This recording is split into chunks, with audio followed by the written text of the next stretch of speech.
আপনাকে ঠকাতে চাই না, তাই সত্য কথা বলতে চাই। আমি আপনাকে ভালোবাসি না, আর বাসতেও পারবো না।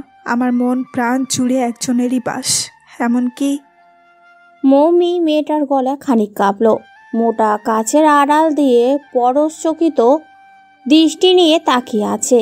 বাসর রাতে নিজ স্ত্রীর থেকে এইরকম কিছু শোনার প্রত্যাশাজনক হয়। মৌমি নিজেকে প্রচণ্ড শক্ত রাখল, রয়ে সয়ে বলল, আমি প্রেগনেন্ট। বিয়ের আগেই কথাটা বলতে চাইছিলাম, কিন্তু বাবা মা রাজি হয়নি। আমাকে জোরপূর্বক বিয়ে করাতে বাধ্য করেছে, এমনটাই ধরেন। চাইতেও অনেক কথাই খুলে বলতে পারিনি আপনাকে, দুঃখিত আমি। নতজানু হয়ে রইল মেয়েটি। পরশের বুকের ভেতর উতাল ঢেউ। সারাটি জীবন ধরে একটি পুরুষ সেই রাতের অপেক্ষায় থাকে, যার অপেক্ষায় থাকে, আজ তাকে পেয়েও পেল না। পাওয়া হলো না প্রাপ্ত ভালোবাসাটুকু। সদ্য বিবাহ করা স্ত্রীর মুখ থেকে শুনতে হচ্ছে অদ্ভুত রকমের কথা। পরশের সাড়া না পেয়ে মৌমি ধীরভাবে মাথা তুলে তাকালো। একজোড়া চোখ অবাকভাবে ড্যাব ড্যাব করে তার দিকেই তাকিয়ে আছে দেখে অপ্রস্তুত হয়ে পড়ল সে। থমথমে গলায় আবারও বলল, আপনি চাইলেই আমায় ডিভোর্স দিতে পারেন, আমার তরফ থেকে কোনো সমস্যা নেই। আর প্লিজ আমাকে দোষারোপ করবেন না। আমি যথেষ্ট চেষ্টা করেছিলাম আপনাকে সবটা জানাতে, কিন্তু ওই যে বললাম, বাবা মা আমাকে এক ঘরে বেঁধে ফেলেছিল। আমাকে সময় বা সুযোগই দেওয়া হয়নি আপনার সাথে আলাদাভাবে কথা বলার জন্য। মৌমি থামে, দম নেয়, হাঁপাচ্ছে খুব সে। পরশের মায়া হলো কেন জানি। এত কিছু শোনার পরও নরম গলায় বলল, পানি খাবেন? মৌমি অবাক হয় এবার। ভেবেছিল লোকটা চিল্লাফাল্লা করে পুরো বাড়ি মাথায় তুলে ফেলবে, অথচ তেমন কিছুই ঘটল না। কণ্ঠটাও কি নরম! এত নর্মভদ্র ব্যবহারের মানে? সমস্ত চিন্তার সুতো ছিঁড়ে মৌমি বলে উঠল, জি খাবো। 1 মিনিট। পরশ উঠে পানি নিয়ে আসে এক গ্লাস, মৌমির দিকে এগিয়ে দিল। মাথার ঘোমটাটা খুলে ফেলে মৌমি পানি খেয়ে স্বস্তির শ্বাস ছাড়ে। শীতল গলায় বলল, ধন্যবাদ। না না, ধন্যবাদের কিছু নেই। পানির গ্লাসটা জায়গা মতো রেখে মৌমির সামনে এসে বসলো পরশ। পরশের এত ভালো আচরণ মৌমির কাছে অদ্ভুত ঠেকছে। নিজের কৌতূহল দমাতে না পেরে প্রশ্ন করল, আপনি এত কিছু শুনেও রিয়্যাক্ট করলেন না যে? আমাদের ভেতর এখনো কিছুই হয়নি, কিন্তু চাইলেই এই সম্পর্ক শেষ করে আপনি নতুন সম্পর্কে জড়াতে পারেন। এবার পরশ হাসল। কোনো কিছু হওয়া দিয়ে বুঝি সম্পর্ক তৈরি হয়? মৌমি ইতস্তভাবে বলল, না না, অমন কিছু বোঝাতে চাইনি। সম্পর্কের মতো এত সুন্দর জিনিস এই নোংরা জিনিস দিয়ে তৈরি হওয়ার মানেই হয় না। কোনটাকে নোংরা বলেন আপনি? যেটার ভার পেটে বয়ে বেড়াচ্ছি। এটাকে নোংরা বলবেন না প্লিজ। নোংরা সেই সম্পর্ক যে সম্পর্কে এটাই মুখ্য। বর্তমানে ভাষায় খাওয়া শেষ তো সম্পর্ক শেষ, এটাই নোংরা সম্পর্কের উদাহরণ। কিন্তু বিয়ের পর এটা হওয়া মোটেও নোংরা নয়, বরং পবিত্র। গায়ে নুনের ছিটা দিচ্ছেন? আরে না, আমি আবার নুনের ছিটা দিতে যাব কেন? বাদ দিন না এসব, তর্ক করলে তর্ক। মৌমি চুপসে যায়। পরশ অনেকক্ষণ যাবৎ চুপচাপ মৌমির সামনেই বসে রইল। গায়ের রং উজ্জ্বল, থুতনিতে একটা কাটা দাগ, কপালের বাম পাশটাও একটা কাটা দাগ, সরু নাক আর পাতলা ঠোঁট। দেখতে খারাপ না মেয়েটা। পরশের বুক চিরে একটা দীর্ঘশ্বাস বেরোয়। উঠে দাঁড়ায় সে, নিঃসংকোচে বলে ওঠে, আপনার সিগারেটের ধোঁয়ায় সমস্যা হয়? মৌমির উৎসাহ কেঁপে উঠে বলে, না। সেকেন্ড 2 চুপ থেকে প্রশ্ন করে, কেন? পরশ বিছানার তল থেকে একটা সিগারেটের প্যাকেট বের করতে করতে বলল, সিগারেট খাবো তাই। মৌমি মাথা নিচু করে রইল। পরশ জানলার কাছে এগিয়ে গেল, মুখে সিগারেট নিয়ে লাইটার বের করলো পকেট থেকে। তারপর সিগারেট জ্বালাতে গিয়েও থেমে গেল। কি যেন ভেবে আবারও বিছানায় এসে বসলো। সিগারেট আর লাইটার রেখে দিল বিছানার পাশের ড্রয়ারে। মৌমি পরশের কর্মকাণ্ড দেখে অবাক হচ্ছে ক্ষণে ক্ষণে। মুখে এক রাশ বিষণ্ণ ফুটিয়ে বলল, খেলেন না যে? ভালো লাগছে না তাই। আপনি আমার কথা শুনে আপসেট হয়ে গেছেন, বুঝতে পারছি। মৌমির অপরাধী কণ্ঠ। পরশ হালকা হাসলো। এসব কথা শুনে কেউ বুঝি খুশি হতে পারে? মৌমি নিশ্চুপ, নিরুত্তর। নিজেকে নর্দমার মতো ছোট, নিচু, নোংরা মনে হচ্ছে নিজের কাছেই। জীবন নামক জলতরঙ্গ কোথা থেকে কোথায় যে নিয়ে এলো। মৌমি ক্ষীণ গলায় বলল, আপনি ভালো কিছু ডিজার্ভ করেন, তাই আমাকে ডিভোর্স দিন। জীবনটাকে নতুনভাবে শুরু করুন। পরশ এবারও হাসলো কৌতূহলী ছলে। বলল, তারপর আপনার ফ্যামিলি, আমার ফ্যামিলি, সমাজ সব কিছু খুব ইজিভাবে মেনে নিবে, তাই না? মৌমি এই প্রশ্নে উত্তর দিতে পারল না। পরশের উত্তরের অপেক্ষা করে, কিন্তু নিশ্চুপ মৌমিকে দেখে বলে, উত্তর নেই? বিয়ে করার আগে এসব প্রশ্নের উত্তর ভাবা উচিত ছিল। ডিভোর্স বললাম আর হয়ে গেল। এত সহজ না যতটা মনে করেছেন। সব সময় সব কিছু নিজের জন্য নয়, পরিবার সমাজের কথা ভেবে করতে হয়। আমি পরিবারের কথা ভেবেই বিয়েটা করেছিলাম। বাদ দিন, আমার কপালে যা লেখা ছিল তাই তো হবে। আপনাকে দোষ দেই না, দোষ আমার কপালের। পরশ ব্যর্থ ভঙ্গিতে হাসে।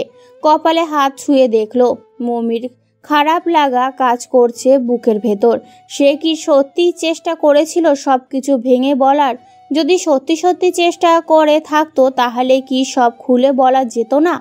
সুযোগ খুঁজে পাওয়া যেত না? মাঝে মাঝে শত চেষ্টা করেও অনেক কিছু হাসিল করা যায় না। মৌমি তো কম ধকল পোহায়নি পরশকে তার অতীত খুলে বলার জন্য, অথচ ফলাফল শূন্য। সময় কাটে, আঁধারের রাত আরও আঁধার হয়। মৌমি হাঁটুতে মুখ গুজে চুপচাপ বসে আছে। পরশ বসে আছে হেলান দিয়ে। নীরবতা কাটিয়ে পরশ বলল, আমরা কি নতুন করে জীবন শুরু করতে পারি না? মৌমি চমকে তাকায়।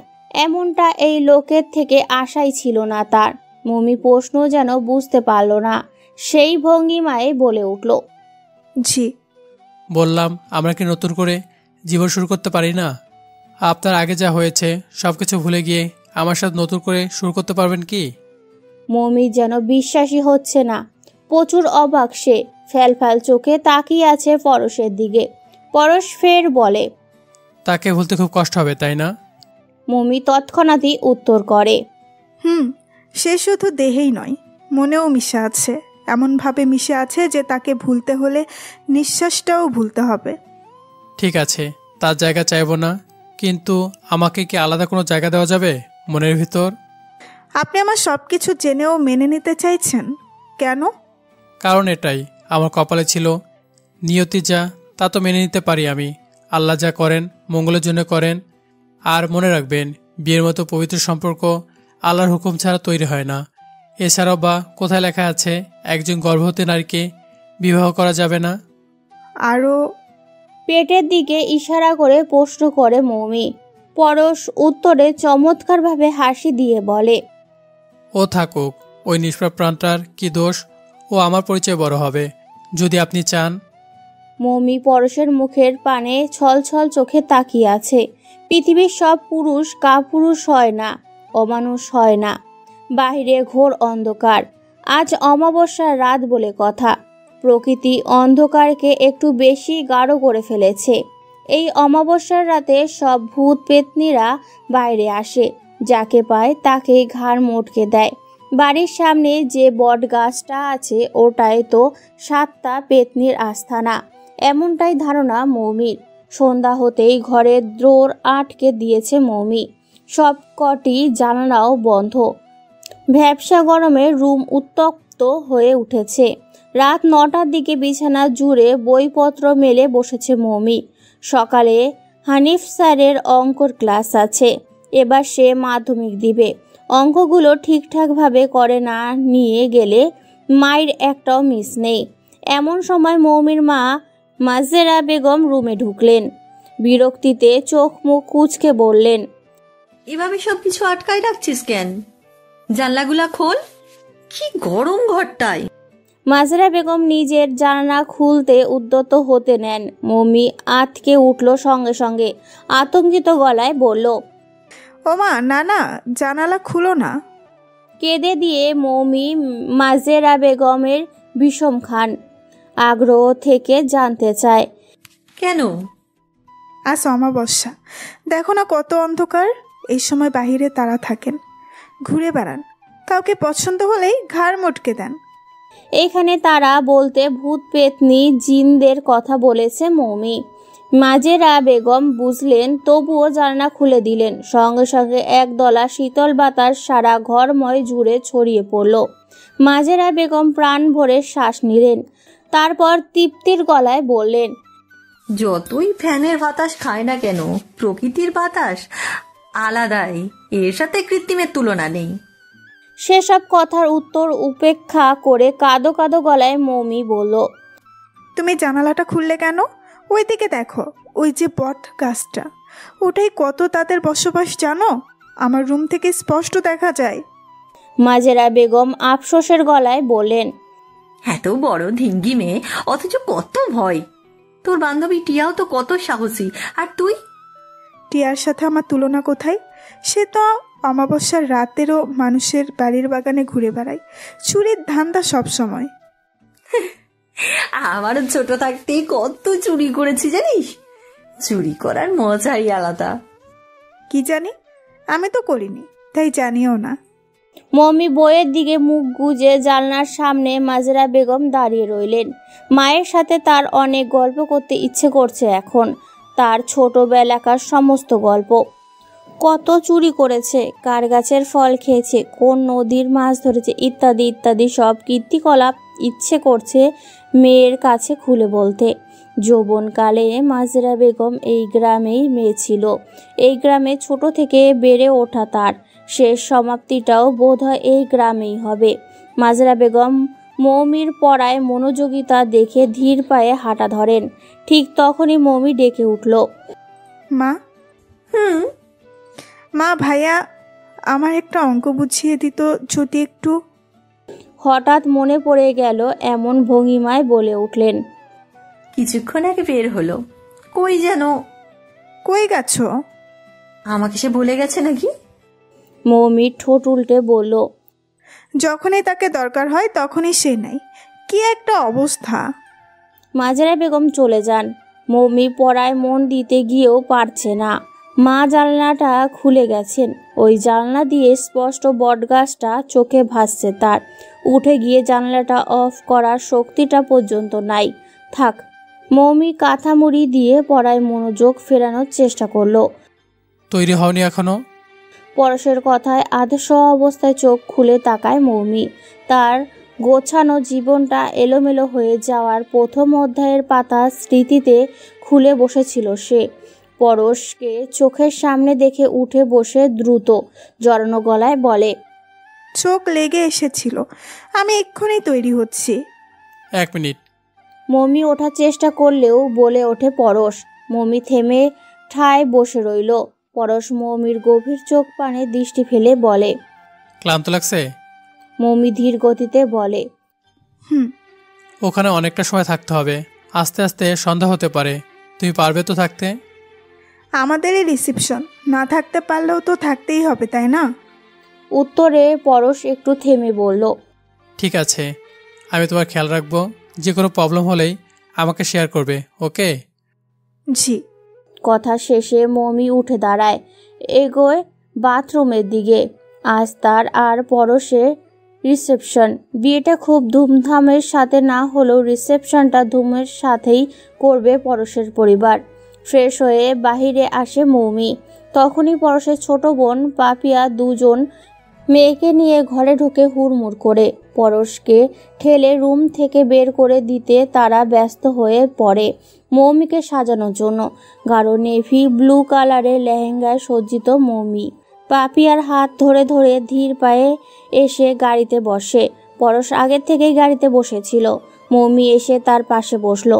নতুন করে বধূর বেশে মৌমিকে দেখে পরশের বুকে কোথাও খুব সূক্ষ্ম একটা চিনচিনে ব্যথা শুরু হয়। কেন তার সাথে এমনটাই হলো? কেন? সে তো এমন কাউকে চেয়েছিল যে তাকে খুব ভালোবাসবে, যার দিনের শুরু আর রাতের শেষ হবে পরশকে ঘিরে, যার সুখ দুঃখের বন্ধু একমাত্র পরশই হবে, যার সমস্ত কাঙ্ক্ষিত অবসান ঘটবে পরশের বুকে। অথচ পেলোটা কি? পরশের বুক হাহাকারে ভরে ওঠে। পরশ চোখ ফিরিয়ে নেয়। পর মুহূর্তে একটা কথা মাথায় চলে আসার শান্ত হয় সে।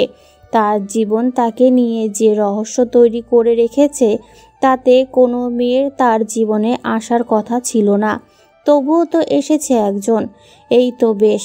একে নিয়েই সুখে সংসার করতে সমস্যা কোথায়?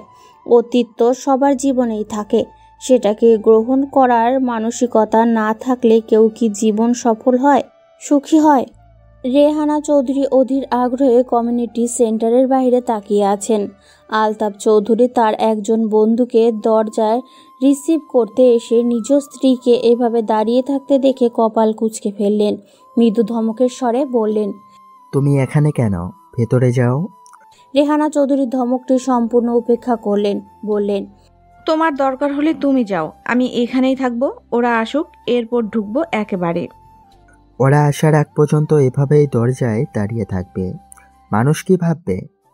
যার যা ভাবা ভাবুক না, তাতে আমাদের সমস্যা কই? তুমি এখানে কেন আসছো? তোমার ফাও পেঁচাল কিন্তু আমার ভালো লাগতেছে না। রেহানা চৌধুরী খানিকটা রাগী স্বরে বললেন কথাটি। আলতাফ চৌধুরী সাফাই দেওয়ার ভঙ্গিমায় বললেন, আমার এক বন্ধু আসবে, ওকে রিসিভ করতেই। আলতাফ চৌধুরীর কথা শেষ করবার আগেই তার বন্ধু এসে হাজির হন। আলতাফ চৌধুরীকে খুশিতে জড়িয়ে ধরলেন, প্রফুল্ল চিত্তে বললেন, আরে বেটা, কতদিন পর। তোর বুড়ি এত বাড়ছে কেন? ডায়েট করিস না? সকালে জগিংয়ে যাস না? আলতাফ চৌধুরী একটু লজ্জায় পেলেন কথাগুলো শুনে। চাপা স্বরে বললেন, আস্তে, সব জায়গায় আমার মান ইজ্জতের ফালুদা না করলে তোর চলে না। না, চলে না। ভাবি কেমন আছেন? রেহানা চৌধুরীর কথা বলার ইচ্ছে না থাকলেও জোরপূর্বক হাসলেন। এ তো মামুন ভাই, ভালো। আপনি ভালো তো? আমিও আপনাদের দোয়ায় ভালো আছি। আলতাফ চৌধুরী তাড়া দিয়ে উঠলেন, চল ভেতরে চল। ভাবি যাবে না? ওর কাজ আছে একটু, তুই চল। মামুনকে জোর করে টেনে ভেতরে নিয়ে গেলেন আলতাফ চৌধুরী। রেহানা চৌধুরী হাঁপ ছেড়ে বাঁচলেন। অতিরিক্ত পেঁচালি মানুষ এই তার একদম পছন্দ নন, অথচ তার ভাগ্যেই অতিরিক্ত পেঁচাল পাড়ার মানুষ জুটেছে। গাড়ি ভেতর থেকে পরশের হাতটা ধরে ধীর গতিতে নামে মৌমি। রেহানা চৌধুরী হৈ হৈ করে ছুটে এলেন। সেই মৌমির আরেক হাত ধরে ব্যস্ত গলায় বললেন, আশায় সমস্যা হয়নি তো কোনো? নিচু কণ্ঠে মৌমি উত্তর। না। পরশ বড় বড় চোখ করে জিজ্ঞাসা করে, তুমি বাইরে ছিলে? প্রায় আধ ঘন্টা ধরে তোদের অপেক্ষায়। সবাইকে ফেলে আমাদের অপেক্ষায় বাইরে দাঁড়িয়ে থাকাতে কি ঠিক হলো মা? ঠিক বেঠিকের কি আছে এখানে? আমার বউয়ের জন্য আমি অপেক্ষা করছি, এতে কার কি? বেশি কথা বলবি না, চল ভেতরে চল। রেহানা চৌধুরী তাড়া পেয়ে পরশ আগে আগে হেঁটে যায়। মৌমি রেহানা চৌধুরীর হাত ধরে ধীর গতিতে পিছু পিছু হাঁটা ধরে। রেহানা চৌধুরী এক নাগারে বকবক করে যাচ্ছে, অথচ সেদিকে মৌমির একদমই খেয়াল নেই। তার মন বলছে এই বাড়ির প্রতিটা মানুষকে ঠকানো হচ্ছে, এদের সত্যিটা বলে দেওয়া উচিত। কিন্তু যদি সত্যিটা বলে দেয়, এরা এখনের মতোই ভালোবাসবে ওকে। পুরো স্টেজটা হরেক রকমের টিউলিপ ফুলের ভর্তি, লাল, নীল, বেগুনি, হলুদ, সাদা, সবুজ, গোলাপি, আবার নানান ধরনের মিশেলে কালার। ওদিকে তাকালেই চোখ ধাঁধাচ্ছে মৌমির। এর আগে বাস্তবে কখনো টিউলিপ ফুল দেখা হয়নি বলেই মিশি ফ্যালফ্যাল নয়নে সেদিকে তাকিয়ে রইল। রেহানা চৌধুরী তার দৃষ্টি লক্ষ্য করে বিষয়টি বুঝতে পেরে বলল, তোমার শ্বশুরের কাণ্ড এসব। ভারত থেকে আনানো হয়েছে ফুলগুলি, সুন্দর না? মৌমি গলা ধরে আসে কোনো রকমে বলল, খুব সুন্দর। রেহানা চৌধুরী মৌমিকে স্টেজের ওপর উঠায়। স্টেজের ওপর দুটি রাজকীয় চেয়ার দেওয়া, একটিতে আগের থেকেই পরশ বসে আছে। মৌমি গিয়ে অন্য চেয়ারটিতে বসার সাথে সাথেই সবাই হাতে তালি দেওয়া শুরু করলো। মৌমি ভয় পেয়ে গেল হঠাৎই এত শব্দের জন্য। পর মুহূর্তেই নিজেকে সামলে নিল, স্থিরভাবে বসে রইল চুপচাপ। রেহানা চৌধুরী মাইক হাতে অ্যানাউন্সমেন্ট করলেন, ladies and gentleman, please welcome my dear son Parash and his wife Moumi. ওদের দুজনকে অঢেল শুভেচ্ছা ও দোয়া দিয়ে যাবেন। যেন ওদের নতুন দম্পতি জীবন সুখের হয়, আনন্দের হয়। রেহানা চৌধুরীর কথা শেষে আবারও হাতের তালির সুর শোনা যায়। মৌমির বুক চিরে একটা দীর্ঘশ্বাস বেরোয়। ওনারা কতই না এক্সাইটেড ওকে নিয়ে, অথচ যখন জানবে সত্যিটা কেমন লাগবে তাদের। ওনাদের এই নিষ্পাপ অনুভূতি নিয়ে খেলা কি মৌমির ঠিক হচ্ছে? মৌমি বুক চিরে আবারও একটা দীর্ঘ নিঃশ্বাস বেরিয়ে পড়ে।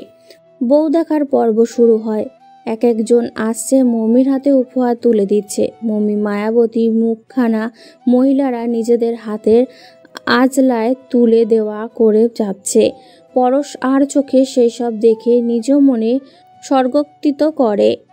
সবাই তো বউকে নিয়ে ব্যস্ত, তাহলে এখানে আমার আসার কি দরকার ছিল? বুঝলাম না ভাই।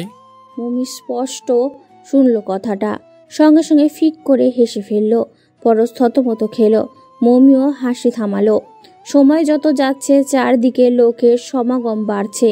মৌমির হাত দুটো ব্যথা হয়ে গেছে উপহার গ্রহণ করতে করতে। একটা সময় সারপ্রাইজ পাওয়ার অথবা উপহার পাওয়া এসব নিয়ে মৌমি খুব খুশি হয়ে পড়তো, এক্সাইটেড ফিল করতো। অথচ এখন ভালো লাগে না। সত্যি সময়ের সাথে সাথে অনেক অনুভূতিরাই ফ্যাকাশে হয়ে যায়। ঠোঁটটাও টন টন করছে। কতক্ষণ মুখে হাসি ঝুলিয়ে বসে থাকা যায়? মৌমি ঘোলা ঘোলা চোখ মেলে দেখতে পায় মাজেরা বেগম ওর দিকে এগিয়ে আসছে। মাকে পেলে সন্তানদের মাঝে যে ধরনের উৎফুল্লতা কাজ করে, মৌমির মাঝে সেরকম কিছুই দেখা গেল না। উল্টো তার কপাল কুঁচকে এলো। সে যেন বড়ই বিরক্ত তার মায়ের ওপর। মেয়ের পাশাপাশি দাঁড়িয়ে মাজেরা বেগম বললেন, কেমন আছিস মা? ভালো। মৌমির উদাসীন গলা মাজেরা বেগম বুঝেও বুঝলেন না। আবারও জিজ্ঞাসা করলেন, সব ঠিকঠাক চলছে তো? ভালো লাগছে ও বাড়িতে? হুম। ঠিক মতো কথা বলছিস না যে? ক্লান্ত? না। মাজেরা বেগম চুপ করে রইলেন। এর চেয়ে বেশি মৌমির থেকে আর কিছু আশাই করা যায় না। মেয়েটা কেমন বদলে গেছে। ধীরে ধীরে বিকেল নেমে আসে। মৌমির পেটের মধ্যে পাক দিয়ে উঠছে বারবার। মৌমি এক হাত পেটে চেপে পরশের দিকে অসহায় দৃষ্টি নিক্ষেপ করে। পরশ জিজ্ঞাসা করে, খিদে লাগছে? অনেক। পরশ নিজের আসন ছেড়ে উঠে যায়। প্রায় মেহমানদের খাবার শেষ। পরশ একটা টেবিল সুন্দর করে সাজাতে বলে। মৌমি শেষ সাথে তার পরিবারের সবাই খাওয়া দাওয়া করবে, তাই মৌমি স্বস্তির নিঃশ্বাস ফেলে। অবশেষে খাবারের মুখ দেখা গেল, কিন্তু মৌমি কিছুই খেতে পারল না। পোলাও রোস্টের গন্ধে মৌমির পেটের ভেতর থেকে সব খাবার উগলে গলায় চলে আসে। মৌমি নিজেকে সামলাতে না পেরে দৌড়ে ওয়াশরুমের দিকে এগোয়। সবাই হতবাক। পরশ বিষয়টা বুঝতে পেরে মৌমির পেছন পেছন দৌড়ায়। মাজেরা বেগমের বুকটা অজানা আশঙ্কে কেঁপে ওঠে। মৌমির শ্বশুরবাড়ির লোকজন আবারও সন্দেহ করবে না তো? বটগাছের আড়ালে দুজনের ছায়া। মৌমির অন্তর আত্মা কেঁপে উঠল। ওখানে কারা? তেনারা নয় তো? ও আল্লাহ! মৌমির বুক অতি উচ্চ গতিতে ধুকপুক ধুকপুক করা শুরু করে। মৌমির কাঁথার তল দিয়ে দু চোখ বের করে বটগাছের তলাতে তাকিয়ে আছে। অনেকক্ষণ তাকিয়ে থাকার পর বুঝলো ওগুলো মানুষ, একটা ছেলে আর একটা মেয়ে। মৌমির ভয় কমে কৌতূহল বাড়ল। কাঁথা থেকে বেরিয়ে পা টিপে টিপে জানলার সামনে এসে নিচু হয়ে বসলো। বাইরে থেকে কেউ বুঝবে না এবার যে জানলার কাছে কেউ আছে। মৌমি লক্ষ্য করতে থাকে তাদের। ছেলে মেয়ে দুটি একজন আরেকজনকে শক্তভাবে জড়িয়ে ধরে। মিনিট দুই এইভাবে কাটে। তারপর একে অপরের থেকে আলাদা হয়। মেয়েটি বিদায় জানিয়ে তার পথ ধরে। ছেলেটিও হাঁটা ধরে। ওর গন্তব্য মৌমিদের বাড়ির দিকেই। মৌমি অবাক চোখে দেখছে এসবটা। ছেলেটি হাঁটতে হাঁটতে মৌমির জানলার সামনে দিয়ে ক্রস করে চলে যায়। ঠিক তখনই তার মুখটা স্পষ্ট দেখতে পারে মৌমি। বিস্ময়ে ফেটে পড়ল মৌমি। কি দেখলো এটা? এটা তো তার ভাই, তার আপন বড় ভাই শাওন। তার মাকে ওই মেয়েটা শাওন ভাইয়ের গার্লফ্রেন্ড, অথচ মৌমিকে একটু বলল পর্যন্ত না। মৌমির উৎসাহ অভিমান হয়। সে সিদ্ধান্ত নেয় ভাইয়ের সাথে আর কথা বলবে না। শাওন রুমে এসে ফ্রেশ হয়, তারপর গামছা খুঁজে বেড়ায় মুখ মোছার জন্য। মো রে, গামছা কই? গামছা দিয়ে যা। এই মো, মো মমি ধমক মেরে বলল। মৌ মরছে, কবরস্থানে আছে এখন, কি দরকার তারে? শাওন হেসে ফেলল। এত ফোংডামি কেমনে করস? গামছাটা দিয়ে যা। পারবো না, তোমার গার্লফ্রেন্ডকে বলো। গার্লফ্রেন্ড? আমার আবার গার্লফ্রেন্ড আসবে কোত্থেকে? শাওন আকাশ থেকে পড়ার ভান করলো। একদম ঢং করবা না, বুঝছো? আমি সব দেখছি। কি দেখছিস? ওই বট গাছের তলায় একটা মেয়েকে নিয়ে চাপটে ধরেছিলা তুমি। শাওন মমির মুখ চেপে ধরে। আস্তে, আম্মা শুননা ফেলবো তো। মমি শাওনের হাতে কামড় বসিয়ে দেয়। শাওনও মা গো বলে সরে যায়। মমি চেঁচিয়ে বলে, শুনলে শুনুক, তোমার সাথে কোনো কথা নাই আমার, কোনো কথা নাই ভাইয়া। মমি রুম ত্যাগ করার জন্য উদ্যত হলো। শাওন ওর হাত ধরে টান দেয় পেছন থেকে। মমি দাঁড়িয়ে পড়ে। শাওন মমিকে টেনে রুমের মাঝামাঝি জায়গায় এনে অনুরোধের স্বরে বলে, যা দেখেছিস তা কাউকে বলিস না, দোহাই তোর, প্লিজ। মমি উত্তর না দিয়ে মুখ ভার করে রইল। শাওন আবারও বলে, 1 মাস যাপক সম্পর্ক, বেশি দিন হয় নাই। তোকে বলবো বলবো করো বলতে পারিনি। আসলে ভয় পাচ্ছিলাম তুই যদি কাউকে বলে দিস। মমির অভিমান কিছুটা হলেও কমলো। বলল, আমাকে চেনো না তুমি? কতবার বাবার পকেট দিয়ে টাকা চুরি করেছো, কতবার মায়ের জমানো টাকা সব গায়েব করে দিয়েছো, রাতভর বাহিরে ঘুরে বেরিয়েছো, সেসব আমি ঢেকে রাখিনি সব, তাও তোমার বিশ্বাস নাই আমার উপর? আর শোন, বিশ্বাস তো আছে, ওসব থেকে এসব আলাদা ব্যাপার না। আচ্ছা বাদ দাও, মেয়েটাকে সেটা বলো। কাউকে বলবি না তো? আর রিয়েক্ট করবি না তো কোনো? না বাবা, বলো। টিয়া। কি? মমি মুখ হাঁ করে যায়। টিয়া তার ফ্রেন্ড বললে কম হবে। আত্মার বন্ধু সে। ছোটবেলা থেকেই দুজন সবখানে একসাথে, সবাই ওদের মানিক জোর বলে ডাকে। এই জন্য সেই টিয়া ওর ভাইয়ের একমাত্র বড় ভাইয়ের গার্লফ্রেন্ড। মমি অনেকক্ষণ যাবৎ হাঁ করে রইল। শাওন চাপা স্বরে বলল, কাউকে বলিস না প্লিজ। জানিস তো ওর আব্বা আম্মা কেমন ধরনের, জানলে ওকে খুন করে গাঙ্গে বাসিয়ে দেবে। ও আমার এত ক্লোজ ফ্রেন্ড, অথচ আমাকেও একটাবার বললো না। ভুল বুঝিস না ওকে। আমি কাউকে জানাতে মানা করছিলাম আমি ওকে খুব ভালোবাসি। অকালে ওর সাথে আমার সম্পর্কটা ঝরে পড়ুক, ওটা আমি চাইনি। মমি চোখ খুলে এক মন সমান ভারী দীর্ঘশ্বাস পিছনে পড়ে তার বুকে পার থেকে। শাওন টিয়ার সম্পর্কটা যদি ভালো থাকতো ওর জীবনটাও তছনছ হতো না কোনোভাবেই। ওয়াশরুমে দরজার শব্দ হচ্ছে, পরশ ডাকছে বাহির থেকে। মমি কল্পনা থেকে বেরিয়ে দরজা খুলে দিল। পরশ উদ্বিগ্ন গলায় বলল, ঠিক আছো তো তুমি? মমি মলিনভাবে হেসে বলল, আমি ঠিক আছি। আত্মীয় স্বজনরা ফুসুর ফাসুর করছে। রেহানা চৌধুরী, আলতাফ চৌধুরী হতভম্বের মতো দাঁড়িয়ে রয়েছেন। বিয়ের রিসেপশনে বিবাহিত কন্যার এইরকম হঠাৎ দৌড়ে যাওয়া কেমন একটা কানাঘুষার সৃষ্টি করছে। মাজেরা বেগম এক কোণায় শক্ত হয়ে বসে আছেন। আজ যদি মৌমির বাবা এখানে আসতেন তবে কি মাজেরা বেগম এভাবে অসহায় হতে পারতেন? তিনি সব সামলে নিতেন। পরশের হাত ধরে মৌমি ধীর পায়ে এগিয়ে আসতে থাকে। রেহানা চৌধুরী এগিয়ে যান। মৌমি পরশের মুখোমুখি দাঁড়িয়ে প্রশ্ন করলেন, কি সমস্যা? মৌমি ভয়ে কুঁকড়ে যায়। পরশ মৌমির চেপে ধরা হাতটা আরো জোরে চেপে বলে, খালি পেট ছিল, পোলাও আর রোস্টের কড়া গন্ধে পেট মোচড় দিয়ে উঠেছে আর বমি হয়ে যাবে, এর জন্যই এভাবে দৌড়ে চলে গেছে। ও এখন ঠিক আছে?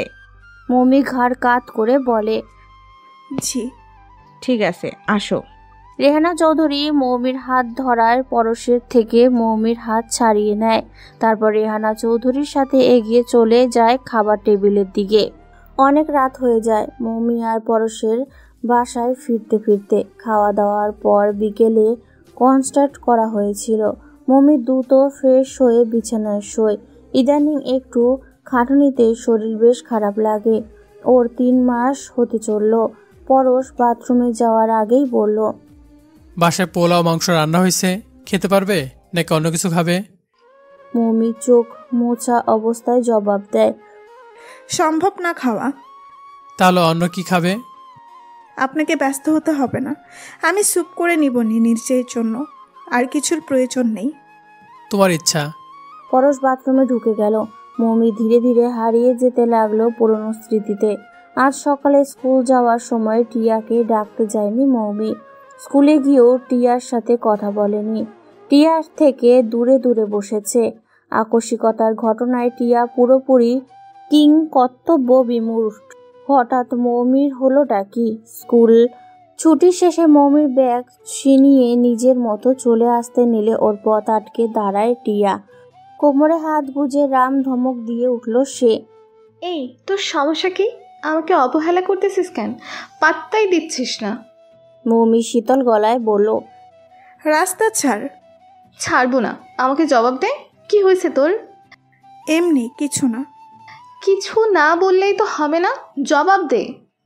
টিয়া মৌমির দু কাঁধে হাত রাখার জন্য উদ্যত হতে মৌমি চেঁচিয়ে বলে, একদম ছুবি না। কেমনে পারলি আমার থেকে এত বড় জিনিসটা লুকাতে? কেমনে পারলি বল? টিয়া থতমত খেলো। আমতা আমতা করে বলে, কি লুকাইছি? জানিস না? তুই খোলাসা করে বল প্লিজ। তুই আমার ভাইয়ের সাথে সম্পর্ক করস, এটা আমাকে বলছিস? টিয়া চুপ হয়ে যায়। মৌমি বকেই চলল, ন্যাংটাকালের বান্ধবী তুই আমার। এইটুকুন দেখছি তোরে, তোর নারী নক্ষত্র সব আমার জানাশোনা। সে আমার থেকে তুই লুকালি, আমার থেকে। ধর তোর জায়গায় আমি থাকতাম যদি, কেমন লাগতো তোর? টিয়া ভোতা মুখে উত্তর করল, খারাপ। আমার তো আরও বেশি খারাপ লাগতেছে, খুব খুব খুব। তুই যে কেমনে পাইলি?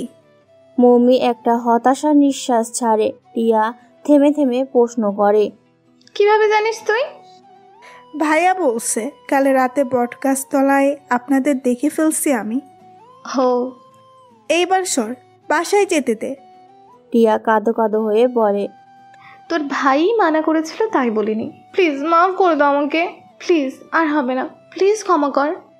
টিয়া আর একটু হলেই কেঁদে ফেলবে এমন একটা অবস্থা। মৌমির তীব্র মন খারাপ থাকলেও টিয়ার কর্মকাণ্ড দেখে সে হেসে ফেলল। টিয়া চোখ দিয়ে তখন অঝোর ধারায় বইছে। মৌমি তা দেখে আরও জোরে হেসে ওঠে। টিয়া থমকে কান্না থামায়, নাক টেনে লম্বা গলায় বলে, তুই হাসছিস? হাস, সমস্যা নাই। তারপরেও রাগ করে থাকিস না আর, প্লিজ। দয়া কর বোন, আমি তোকে প্রথমে বলতে চাইছিলাম, বিশ্বাস কর, একমাত্র তোর ভাইয়ের জন্যই। মৌমি টিয়ার একটি হাত নিজের হাতের মধ্যে গুজে বলল, হয়েছে, চুপ কর, আমি বুঝছি সব। যাই হোক, বাদ দে, আয় একসাথে বাসায় যাই। টিয়া হাতের উল্টো পাশ দিয়ে চোখ মুছতে মুছতে বলে, সত্যি মাফ করছিস? বন্ধুত্বে no sorry, no thank you, এটা ভুলে গেছিস? টিয়া স্মৃদ হেসে বলল, ভুলিনি। তাহলে আর সরি বলিস না, চল বাসায় যাই।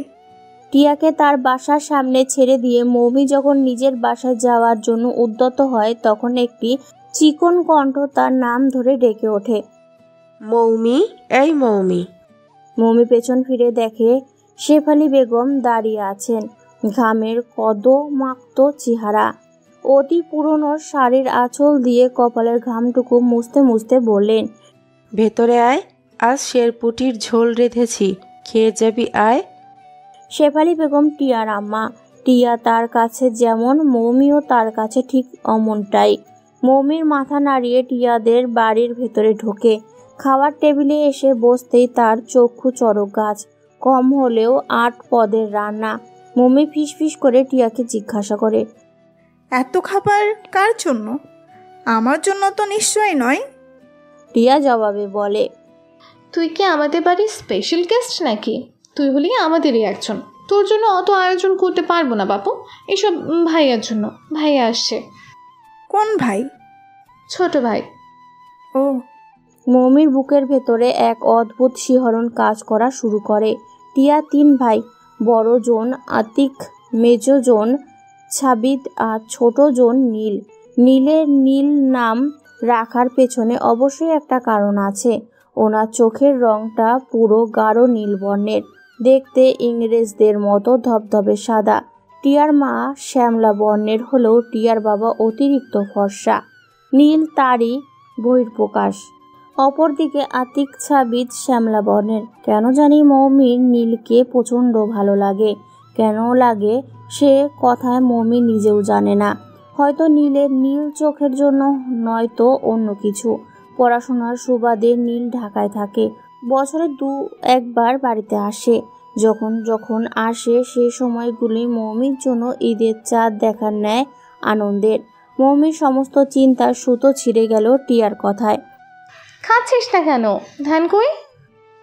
আরে খাচ্ছি তো। মৌমি স্বাভাবিকের তুলনায় অনেক সময় নিয়ে ধীর গতিতে খাওয়া সম্পূর্ণ করে, এই ভেবে যদি নীলও খেতে আসে। কিন্তু মৌমির ভাবনায় সে ঘুরে বালি। নীল এলো না। মৌমি আর টিয়া খাওয়া শেষ করে উঠে গেল। টিয়ার রুমে গিয়ে বসলো মৌমি। টিয়া দরজা আটকে দিয়ে একটা বক্স বের করলো ড্রয়ার থেকে।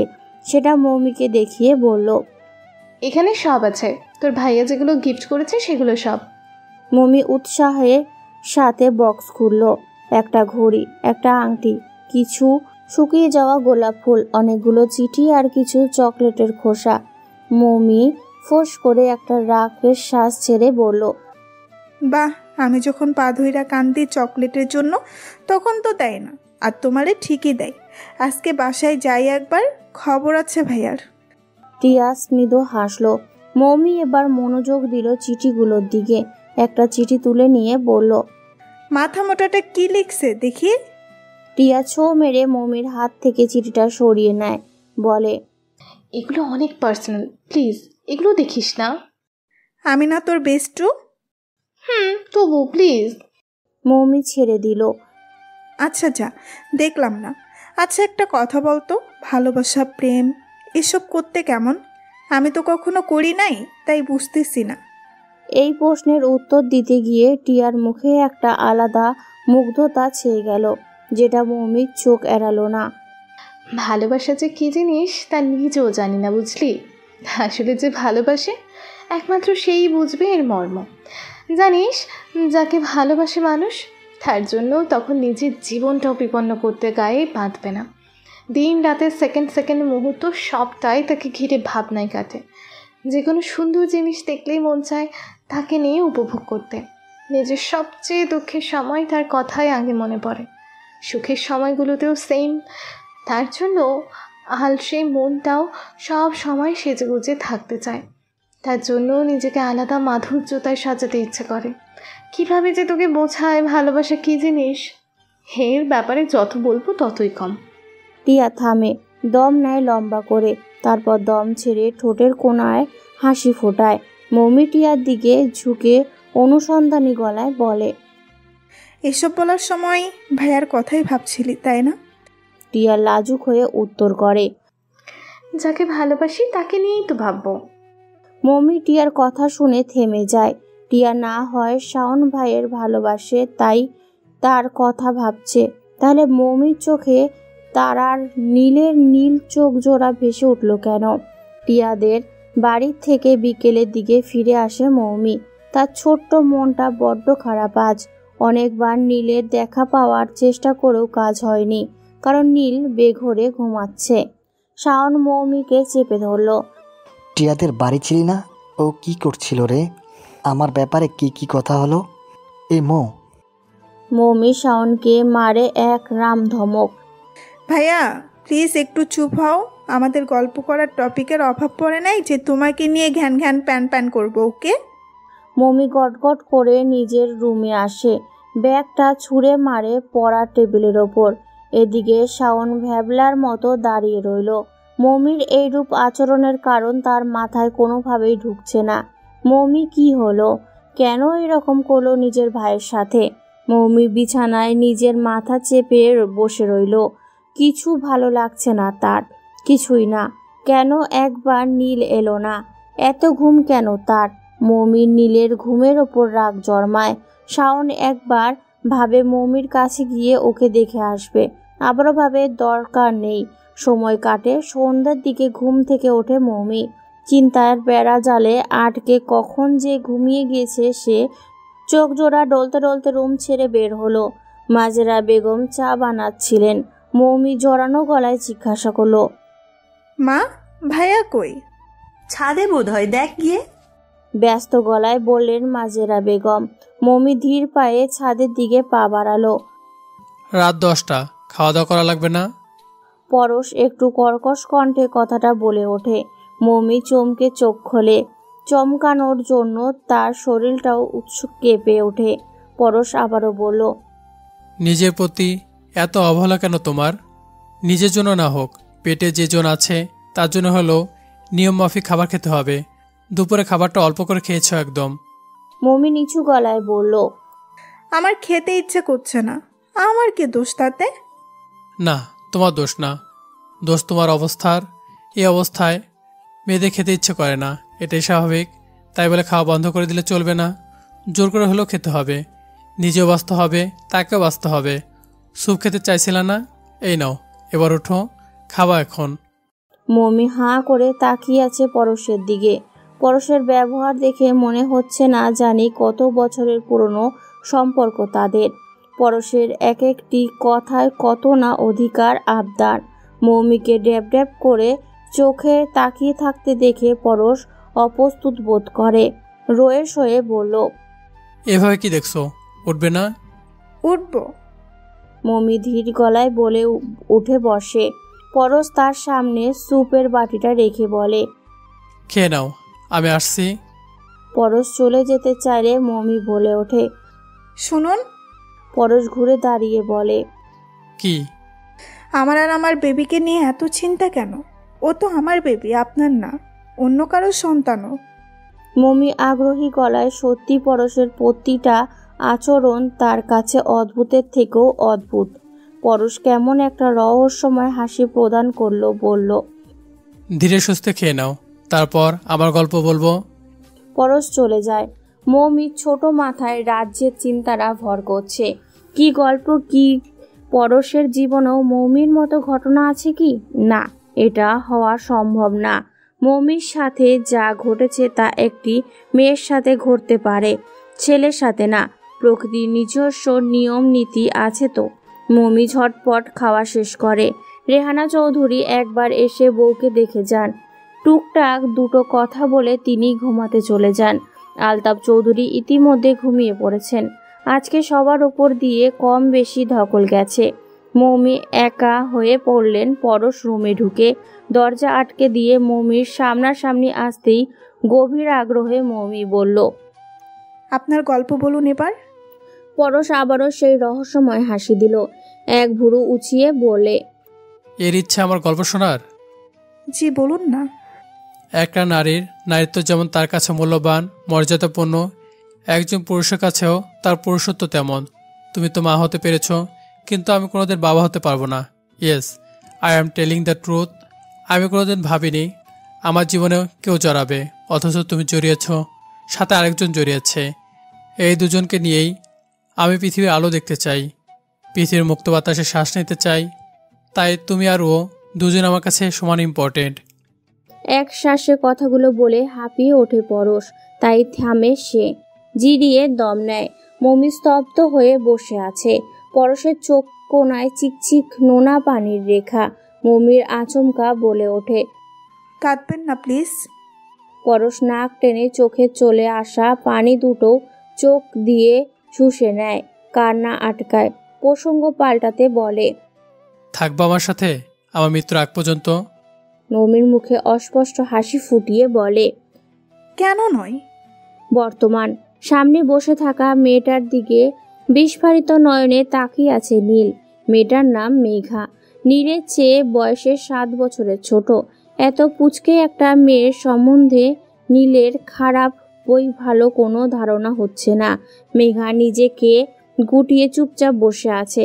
তার কপালে সূক্ষ্ম সূক্ষ্ম অনেকগুলো ভাঁজ পড়া, চোখে ভয়। নীল গলা খাকা করে বলে উঠল, তোমাকে না কতবার মানা করেছি আমাকে ফলো না করার জন্য?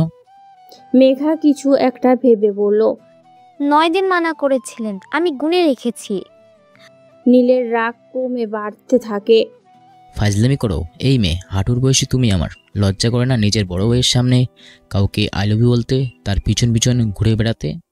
মেঘা মুখ তুলে নীলের চোখে চোখ রাখে, বলে, আপনি তো আর আপন বড় ভাই না, বাদুর সম্পর্কেরও কেউ না। আপনাকে চিনি 10 দিন যাবত, তো লজ্জা করবে কেন? তোমার স্পর্ধা তো কম না, ভালোই তো তর্ক জানো।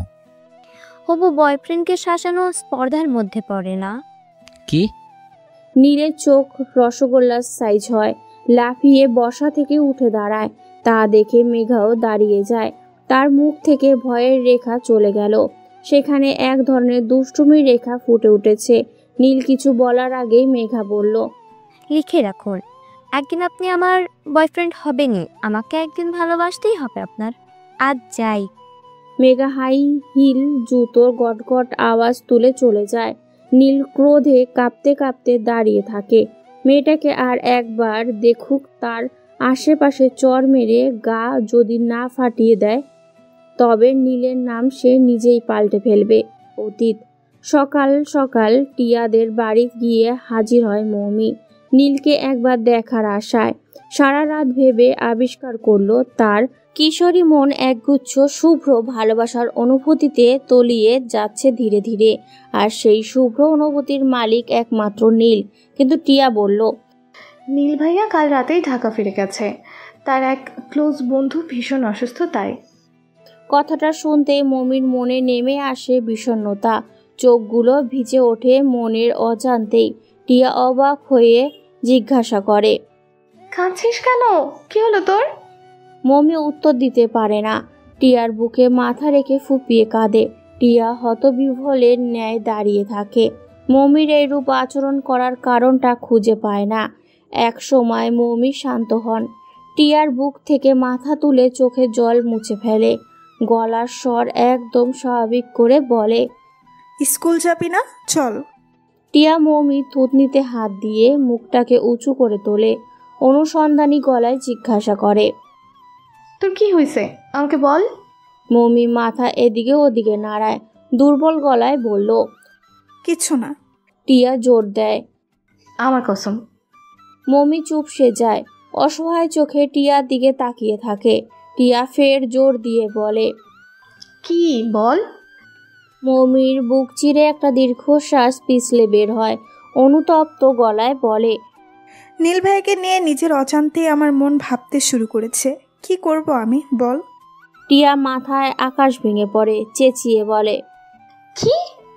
মমি চুপ করে থাকে। টিয়া সময় নিয়ে স্বাভাবিক হয়, পুরো বিষয়টা বুঝতে পেরে বলে, তুই কি ভাইয়াকে পছন্দ করিস? মমি নিচু গলায় বলল, মেবি। টিয়া ভেতরটা খুশিতে ভরে ওঠে।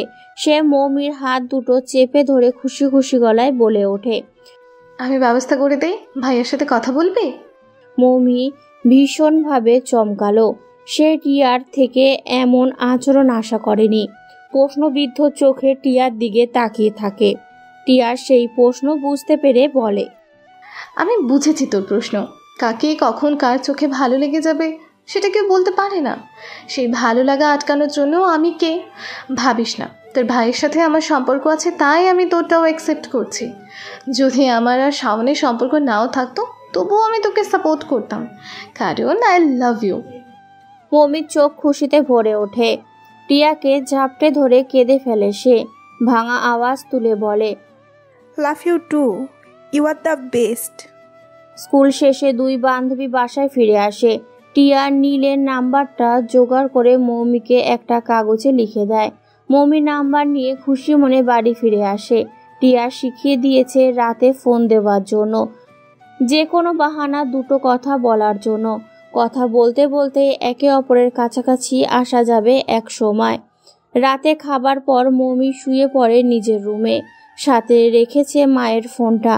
কিন্তু মাজরা বেগম খানিক বাদে এসে মৌমিকে জিজ্ঞাসা করলেন, আমার ফোনটা পাচ্ছি না, আমার ফোন কি তোর কাছে? মৌমি বিরক্ত মুখে বলল, আমার কাছে। দে তো। কেন? আমার দরকার তাই। আমার কাছেই থাকুক, আমি FM শুনবো। মাজরা বেগম তবুও বললেন, পরে শুনিস, দে। মৌমি চেঁচিয়ে বলে, না, বললাম তো আজ শুনবো। মাজেরা বেগম হতভম্ব হয়ে পড়লেন। মেয়ের দিকে ফ্যাল ফ্যাল করে চেয়ে থেকে চলে গেলেন রুম থেকে। মমি স্বস্তির নিঃশ্বাস ফেলে। মমি চিল্লানি শাওনের কানেও যায়। সে মমির ঘরের দিকে এগোচ্ছিল, কিন্তু মাকে মমির রুম থেকে বের হতে দেখে জিজ্ঞাসা করলো, ও এভাবে চেঁচালো কেন মা? মাজেরা বেগম উত্তপ্ত মেজাজে বললেন, জানি না, ফোন চাইলাম দিল তো না, উল্টা চেঁচালো। ওর ফোন দিয়ে কি কাজ? কিসের রেডিও শুনবে নাকি? শাওন আনমনেই বলল, ইদানিং ওর যেন কি হয়েছে, শুধু শুধু রিয়াদ করে বসে। নীল মাত্রই বাসায় ফিরেছে। তার বন্ধু সাদিক বাইক অ্যাক্সিডেন্ট করে ক্রিটিক্যাল অবস্থায় আছে। এক ব্যাগ রক্তও দিয়েছে নীল তাকে। হাসপাতাল থেকে আসতেই ক্লান্ত শরীরটা বিছানায় এলিয়ে দিল। ঠিক তখনই ফোনটা বেজে উঠল। নীল ফোন বের করে দেখলো আননোন নাম্বার। রাত বাজে 11:30। এত রাতে আননোন নাম্বার থেকে কল। নীল রিসিভ করলো। হ্যালো। নীলের মোটা পুরুষালী কণ্ঠ শুনে মমির বুকের মাঝে তোলপাড় শুরু হয়। রগে রগে ছড়িয়ে পড়ে শিরশিরানি। পাঁজরে পাঁজরে ধরে কাঁপন। মমি তৎক্ষণাৎই কোনো কথা বলতে পারল না। সাময়িকভাবে বোবা হয়ে গেল সে। নীল ভ্রু কুঁচকে আবারও বলে ওঠে, হ্যালো, কে বলছেন? মমি কাঁপা কাঁপা গলায় বলল, হ্যালো। নীলের কুঁচকে যাওয়া ভ্রু আবারও কুঁচকে গেল। গলায় বিস্ময় ঢেলে বলল, কে কে আপনি? মমি পূর্বের ন্যায় কাঁপা গলায় বলল, আমি আমি মৌমি। কোন মমি? মমি এরপর কি উত্তর করবে বুঝতে পারল না। দ্রুত ফোনের লাইন কেটে ফোন বন্ধ করে ফেলে। নীল আবারও ডায়াল করে একই নাম্বারে, কিন্তু নাম্বার বন্ধ। নীলের বিগড়ে যাওয়া মেজাজ আরও বিগড়ে যায়। এটা নিশ্চয়ই রিমঝিমের কাজ। নীল মনে মনে সিদ্ধান্ত নেয় কালকেই ভার্সিটি গিয়ে রিমঝিমকে একটা উচিত শিক্ষা শিক্ষিত করতে হবে। সারা রাত নীলকে নিয়ে জল্পনায় কেটেছে মৌমির। ঘুমের পরিমাণ হয়েছে কম, তাই সকালে সময় মতো উঠতে পারল না। এমনকি মাজেরা বেগম এসে অনেক ডাকাডাকি করলেন, তাও মৌমি উঠল না। মাজেরা বেগম বেশ রাগী গলাতেই তখন বললেন, সারা রাত রেডিও শোনার কুফল এটা। আজ থেকে ফোন চাইস, দিবনি পিঠের মধ্যে। কথাগুলো মমির কান দিয়ে ঢুকেও ঢুকলো না। সে পূর্বের মতো ঘুমে আচ্ছন্ন। দেরিতে ওঠার ফলে স্কুল মিস। মমি ছাদে নিভু নিভু চোখ নিয়ে দাঁড়ায়। উত্তর পানে মুখ করে মুক্ত বাতাসে নিজেকে সিক্ত করে নিতে নিতে মুখে ব্রাশ তুলে নেয়। এমন সময় পেছন থেকে শাওন ডাকে। মৌমি পেছনে ঘুরে তাকায়। শাওনকে দেখা মাত্রই চোখ মুখ কেমন যেন বিকৃতি করে ফেলে। বিরক্ত গলায় বলে, কি? শাওন অত্যাশ্চর্য হয়ে বলল, তোর কি হয়েছে বলতো? কেমন কেমন জানি করস তুই। ইদানিং কারোর সাথে ভালো ব্যবহার করিস না, আবার আমাদেরও উপস্থিতিও সহ্য করতে পারিস না। মৌমি মুখ ভর্তি ফেনা নিয়ে বলল, কিছু না। মুখ থেকে ফেনা ফেলা, সুন্দর করে কথা বল। মৌমি ফেনা ফেলার ঠিক, কিন্তু সুন্দরভাবে কথা বলে না, উল্টো তেতে বলে। সমস্যা কি ভাই তোমার? তোমার জ্বালাই ব্রাশটাও করা যাবে না নাকি? আজীব, জানালাম কই? আমি তোকে জাস্ট করলাম। যাও তো, কথা বলার মুড নাই আমার। শাওন ভারী খেপে গেল। রাগী স্বরে বলল, এক চরে সব দাঁত ফালাই দেব, বেয়াদব মেয়ে। মৌমি মুখ ভেঙচি মেরে বলল, তাহলে তোমার সিক্রেটটাও সবাই জেনে যাবে। এই জন্যে তোকে জানাতে চাই নাই। এখন এগুলো নিয়ে ব্ল্যাকমেল করবি আমারে। বুঝছো যখন বলতেছো কেন? সরো, ফ্রেশ হবো আমি। টিয়াদের বাসায় যাব। ও স্কুলে? জি না, ও বাসায়। আমি না গেলেও কোনোদিনও স্কুলে যায় না। রিমঝিম ধুকপুক ধুকপুক করতে থাকা মনের টোনার ক্যাম্পের দিকে এগোয়। একজন এসে বলে গেল নীল নাকি তাকে ডেকে পাঠিয়েছে। ব্যাপারটা খুবই অদ্ভুত। বেশ কিছুদিন যাবৎ হাত ধুয়ে নীলের পেছনে পড়েছে রিমঝিম। নীলকে যেই দেখবে সেই ফিদা হবে, এত কিউট ও। আর চেহারার ইনোসেন্ট ভাব স্পষ্ট। কিন্তু নীল কোনো এক বিশেষ কারণে কাউকেই পাত্তা দেয় না। কোনো মেয়ের প্রপোজাল অ্যাকসেপ্ট করে না। হয়তো ওর এই বিশেষ কারণের জন্যই মেয়েরা আরো বেশি পাগল হয়ে যায় ওর প্রতি। নীল একটা চেয়ারে হেলান দিয়ে বসেছিল। রিমঝিমকে আসতে দেখে উঠে দাঁড়ালো। রিমঝিমের পা দুটো ঠক ঠক করে কাঁপছে, যেন পৌষের তীব্র শীত ধরেছে তাকে। হাঁটার গতি স্লুথ করে স্থির হয়ে দাঁড়ায় সে। নীলই এগিয়ে আসে, মুখ শক্ত ভাব তার। রিমঝিম মুয়ে যাওয়া গলায় জিজ্ঞাসা করে, কি জন্য রেখেছেন? নীল সে কথার জবাবে রিমঝিমকে ঠাটিয়ে একটা চড় মারে। পুরো ক্যাম্পাসের সবাই স্তব্ধ। যে যেখানে ছিল সেখানে দাঁড়িয়ে রইল। যে যে কাজ করছিল সব ফেলে স্থির হয়ে গেল। রিমঝিম প্রচণ্ড শক খেল। বিস্ময়ে চোখ দুটো গোল গোল হয়ে গেল। ঠিক তখনই তার বিস্ময় আরও বাড়তে নীল দ্বিতীয় চড়টা মারে। রিমঝিম দুগালে হাত চেপে ফুঁপিয়ে ওঠে। নীল আক্রোশে ফেটে পড়া গলায় বলে, ভার্সিটিতে আসো ছেলে পটানোর জন্য? এতদিন ভার্সিটির ভিতরে যা করেছো তার জন্য ক্ষমা করা যায়, কিন্তু ফোন নাম্বার নিয়ে সিনিয়রদের হয়রানি করো, এই মেয়ে তো সাহস তোমাকে কে দিয়েছে? নেক্সট টাইম আর যদি কখনো আমার নম্বরে ফোন আসে তবে 2টার বদলে 4টা চর খাবে, মনে থাকে যেন। গো লিভ নাও। নীল ধমকা ধমকিতে রিমঝিম চুপসে যায়। ঝিম মেরে দাঁড়িয়ে থাকে না গিয়ে মাথা ঘুরিয়ে অন্য কথা। যে কখন নীলকে ফোন করলো তার কাছে তো নীলের নাম্বারই নাই। রিমঝিম 7-5 ভাবনা থামিয়ে বুকে সাহস নিয়ে ধীর গলায় জানতে চায়, আমি কখন ফোন দিলাম আপনাকে? নীলের চোখ বড় বড় হয়, চেঁচিয়ে বলে ওঠে, ফাজিল মেয়ে, আবার মিথ্যা বলো। আরও 2টা খাওয়ার শখ জমেছে। রিমঝিমের চোখের পাতা ভিজে জুবুথুবু হয়ে যায়। সে আকস্মিকতা ভাবে কোনো কথা বলতে পারে না। আশেপাশে সবাই কেমন ভাবে তাকিয়ে আছে। রিমঝিমের ইচ্ছে করছে লজ্জায় মাটিতে মিশে যেতে।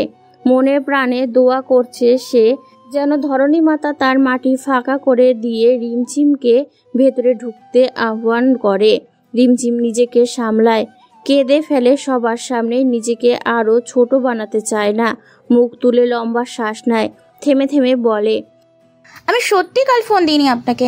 আমার কাছে আপনার ফোন নাম্বার নেই। তবুও কিসের জন্য এরকম করলেন আমি জানি না। রিমঝিম ঘুরে দাঁড়ায়, এক ছুটে ক্যাম্পাস থেকে বেরিয়ে যায়। নীল হাতের ইশারায় একটা ছোট ছেলেকে কোল্ড ড্রিঙ্কস দিতে বলে। নীলের বন্ধুরা ওকে ঘিরে দাঁড়ায়। আসিফ বলে, ভাই ঠিক করলি কাজটা, হোক জুনিয়র, তবুও তো মেয়ে মানুষ। নীল কোল্ড ড্রিঙ্কসের মুখে চুমুক লাগিয়ে বলে, আমি একবারই ভেবে কাজ করি, দ্বিতীয়বার কোনো কিছু ভাবার টাইম নেই। রনি তাই শুনে জবাবে বলল, এই একবার ভাবনাটাই তোর জীবনের কোনো একদিন কাল হয়ে দাঁড়াবে, দেখিস। রিমঝিম বাথরুমের দরজা আটকে কাঁদছে। কি যন্ত্রণাদায়ক সেই কান্না। এর আগে এত অপমানিত সে কখনো হয়নি, কখনো না। রোজা, বৃথি, লামিয়া বাথরুমের দরজার মুখে দাঁড়িয়ে আছে। রোজা ক্রমাগত দরজায় আঘাত করে চেঁচিয়ে বলছে, রিজি একবার দরজাটা খোল প্লিজ দোস্ত, একবার খোল দরজাটা।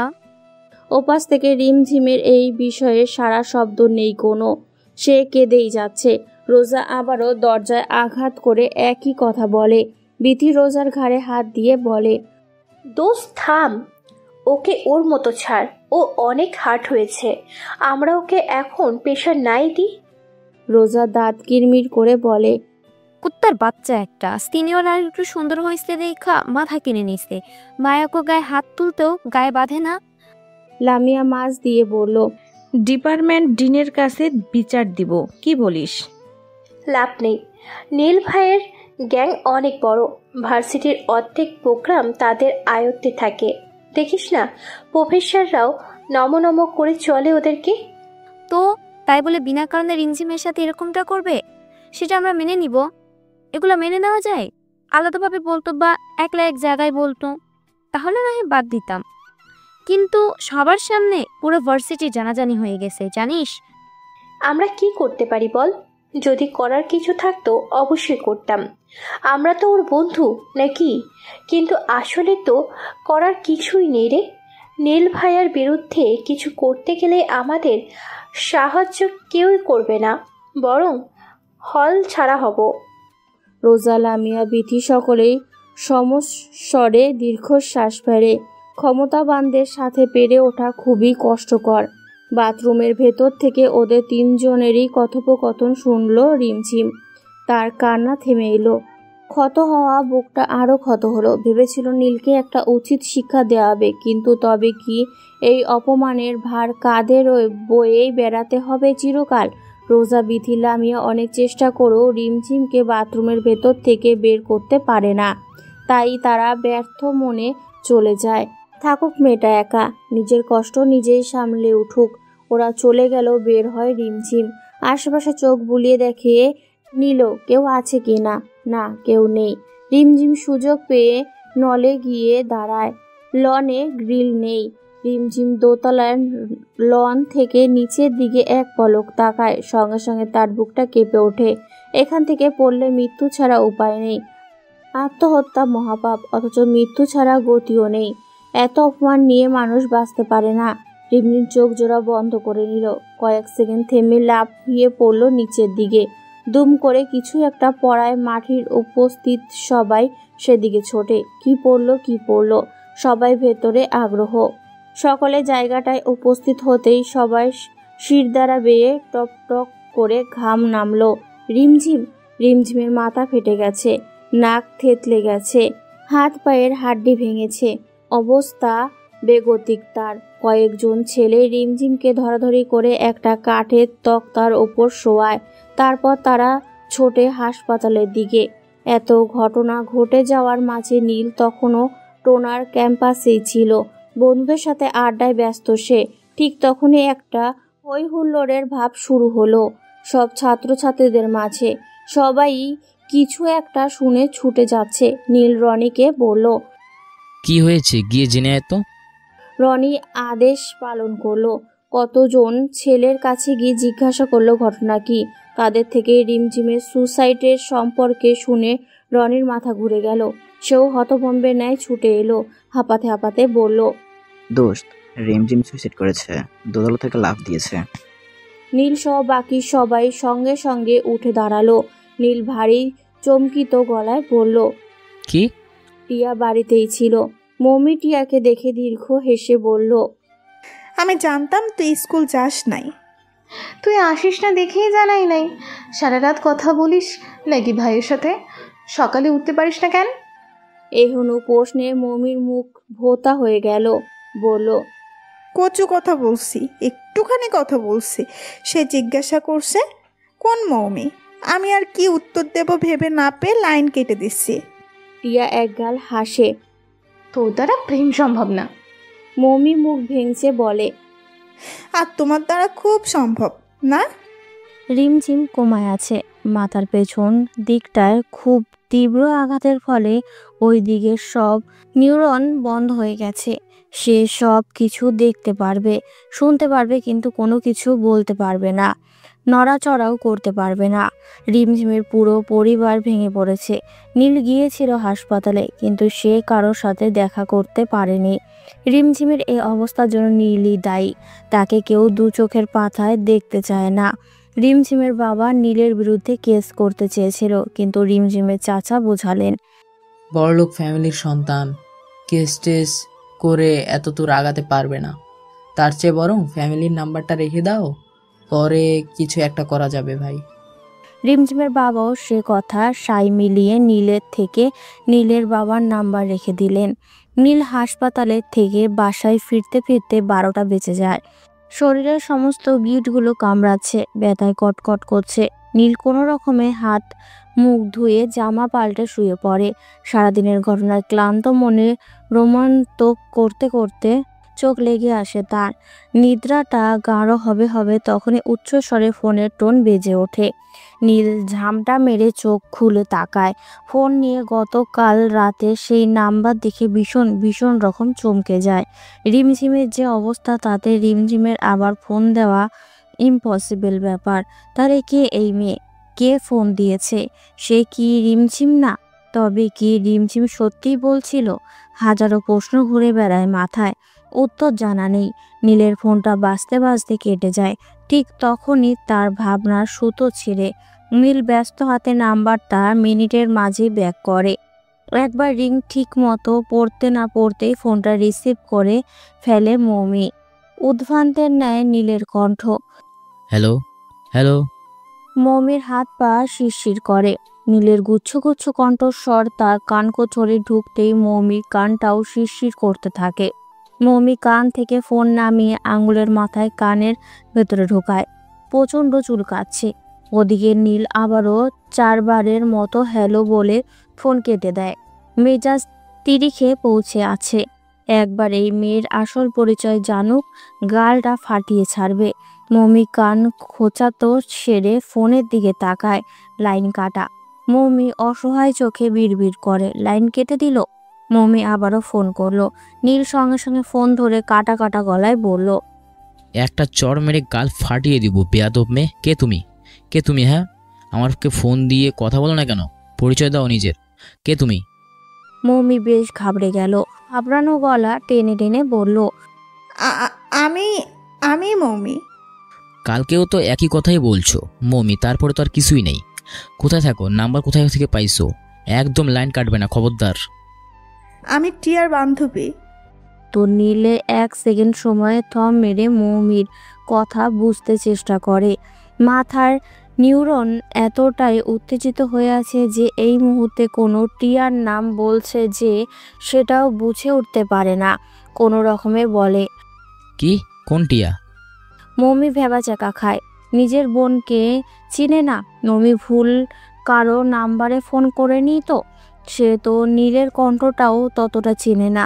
মমি ভয়ে ভয়ে বলল, আপনার বোন টিয়া। ও টিয়া, তুমি টিয়ার বান্ধবী? হঠাৎ মনে পড়ে যাওয়া গলা বলে উঠে নীল। জি। নীল বিরক্তিতে মুখ দিয়ে চয়ের মতো উচ্চারণ করে ওঠে। তারপর বলে, কালকে তুমি কল দিয়েছিলে তাইলে? জি। শিট। নীলের কণ্ঠ দিয়ে আফসোস ঝরে পড়ে।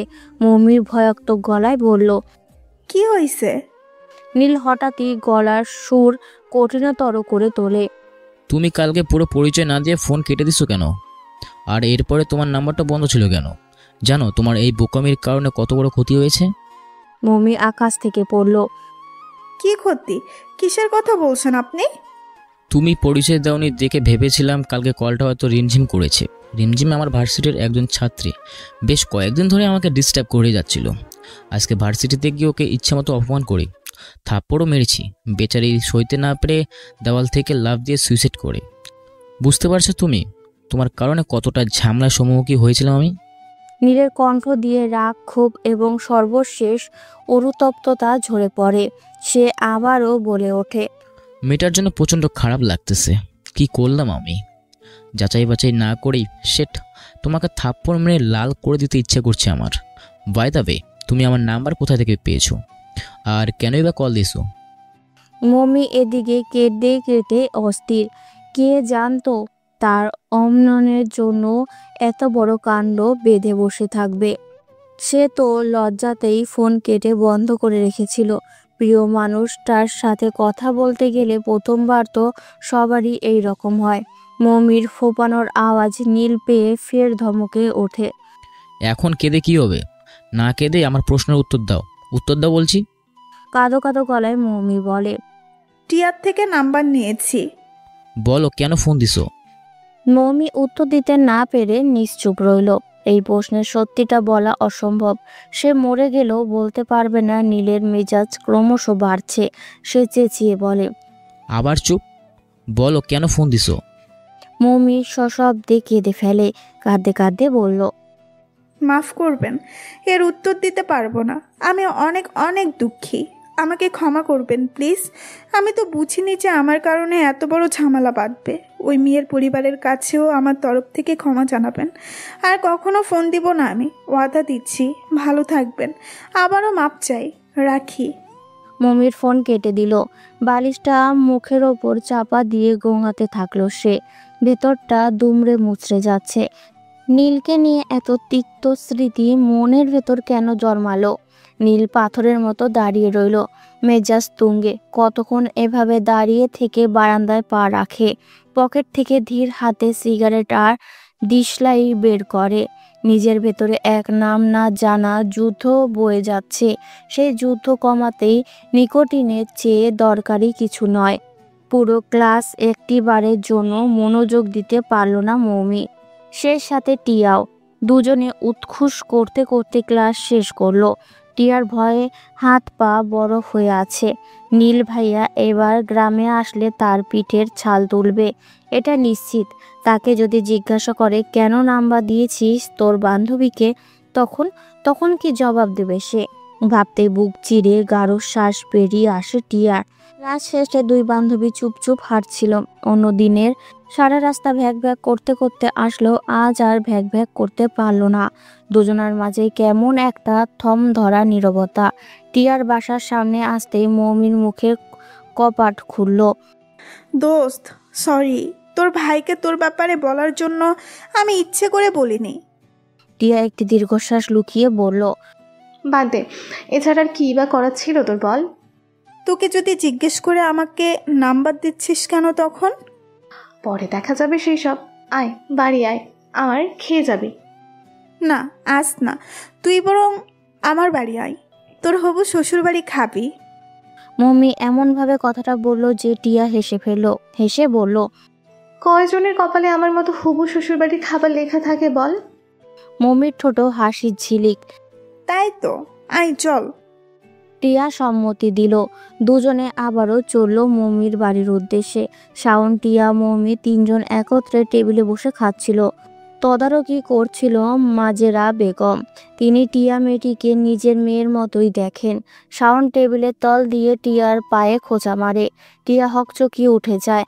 মাজেরা বেগম ব্যতিব্যস্ত হয়ে উঠলেন। পানি এগিয়ে দিলেন টিয়ার কাছে। টিয়া মাথায় আলতো করে থাপ্পড় লাগালেন। হেঁচকি কমে আসে। মাজেরা বেগম বললেন, কি যেন মনে করছে তোমায়? টিয়া শাওনের দিকে কড়া চোখে তাকিয়ে বলল, হয়তো আন্টি। শাওন মুখ টিপে হাসে। ভাতের থালায় আঙুল নাড়াতে নাড়াতে বলে, কেমন পড়াশোনা চলছে তোমাদের টিয়া? শাওনের গলার ভারাক্রান্ত ভাব।